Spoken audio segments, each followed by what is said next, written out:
Después de la plaga de las ranas, al ver el faraón que había un respiro, endureció su corazón y no los escuchó, tal como el Señor había dicho. Entonces el Señor dijo a Moisés: Di a Aarón: extiende tu vara y golpea el polvo de la tierra, para que se convierta en piojos por todo el país de Egipto. Y ellos lo hicieron así. Aarón extendió su mano con su vara y golpeó el polvo de la tierra, y hubo piojos tanto en los hombres como en las bestias. Todo el polvo de la tierra se convirtió en piojos por todo el país de Egipto. Los magos intentaron hacer lo mismo con sus encantamientos para producir piojos, pero no pudieron. Y hubo piojos en los hombres y en las bestias. Entonces los magos dijeron al faraón: Dedo de Dios es este. Pero el corazón del faraón se endureció, y no los escuchó, tal como el Señor había dicho. La palabra del Señor se había cumplido una vez más. La terquedad del faraón, su orgullo inquebrantable, sellaba el destino de su pueblo. Cada plaga era una invitación al arrepentimiento, una demostración del poder del único Dios verdadero. Pero el corazón del monarca permanecía cerrado, como una fortaleza de piedra impenetrable. En el vasto desierto, bajo el sol implacable, la voz de Dios resonó de nuevo en el espíritu de Moisés. No era una voz de ira, sino de justicia divina. La instrucción fue clara, precisa. Aarón, su hermano, sería el instrumento. Su vara, un simple trozo de madera, se convertiría en el conducto de un poder que sacudiría los cimientos de la nación más poderosa de la tierra. Ante la corte real, rodeados por la opulencia y la arrogancia de Egipto, Moisés y Aarón se presentaron. No había temor en sus ojos, solo la convicción de su misión divina. Moisés transmitió la orden a su hermano. Aarón, con un gesto solemne, levantó su vara. No la alzó contra un ejército, ni contra los muros del palacio. La dirigió hacia lo más humilde, lo más común, el polvo de la tierra. El instante en que la vara tocó el suelo fue un momento suspendido en el tiempo.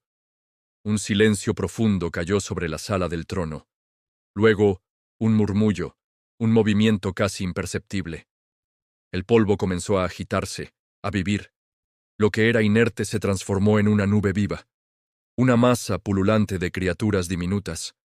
La plaga no descendió del cielo ni surgió del Nilo. Nació de la propia tierra de Egipto, de su suelo sagrado. Millones, miles de millones de piojos, como una marea oscura y viva, se extendieron sin control, invadieron las casas, los templos, los palacios. Se adhirieron a la piel de los nobles y de los siervos, de los sacerdotes y de los soldados. Ningún rincón de Egipto quedó a salvo. Los animales, desde el ganado en los campos hasta las bestias de carga en las ciudades, se vieron atormentados.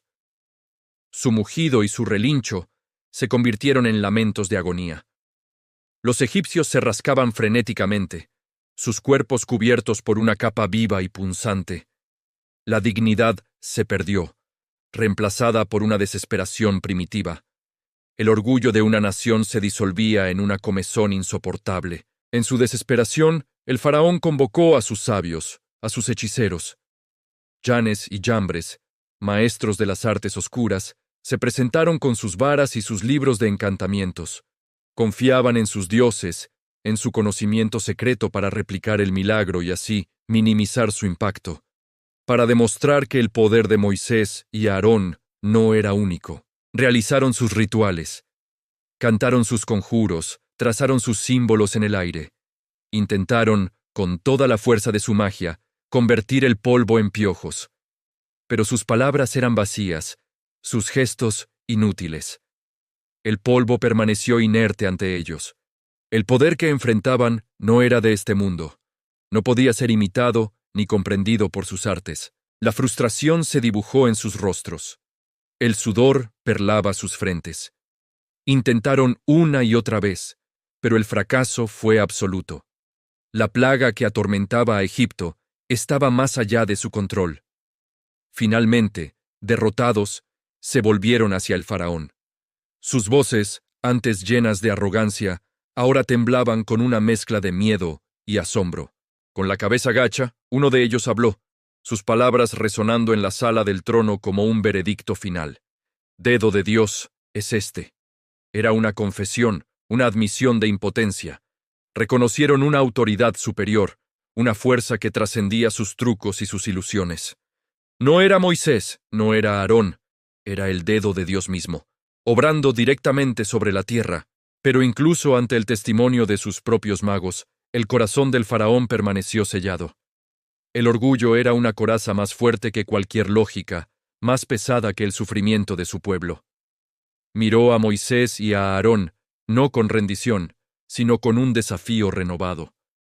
Ignoró la confesión de sus sabios, desoyó el clamor de su gente. El sol se ponía sobre un Egipto atormentado. La plaga de piojos no cesaba, un recordatorio constante y humillante del poder que el faraón se negaba a reconocer. La noche trajo poco alivio, solo una oscuridad llena del zumbido y la picadura de la plaga.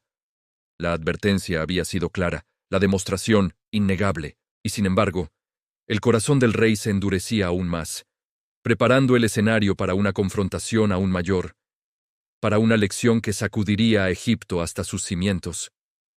La palabra del Señor se cumplía, paso a paso, plaga a plaga, en el inexorable camino hacia la liberación. En cada grano de polvo transformado, en cada grito de angustia, se escribía la historia de un Dios que escucha el clamor de los oprimidos y que juzga la soberbia de las naciones. La tercera plaga fue un testimonio silencioso pero poderoso, una lección grabada no en piedra, sino en la piel misma de Egipto, demostrando que ni el poder más grande de la tierra puede resistirse a la voluntad del cielo. El faraón había hecho su elección, y las consecuencias apenas comenzaban a desplegarse. La tierra misma se había vuelto contra él, y sus propios magos habían proclamado la verdad. El dedo de Dios había tocado Egipto, y nada volvería a ser igual.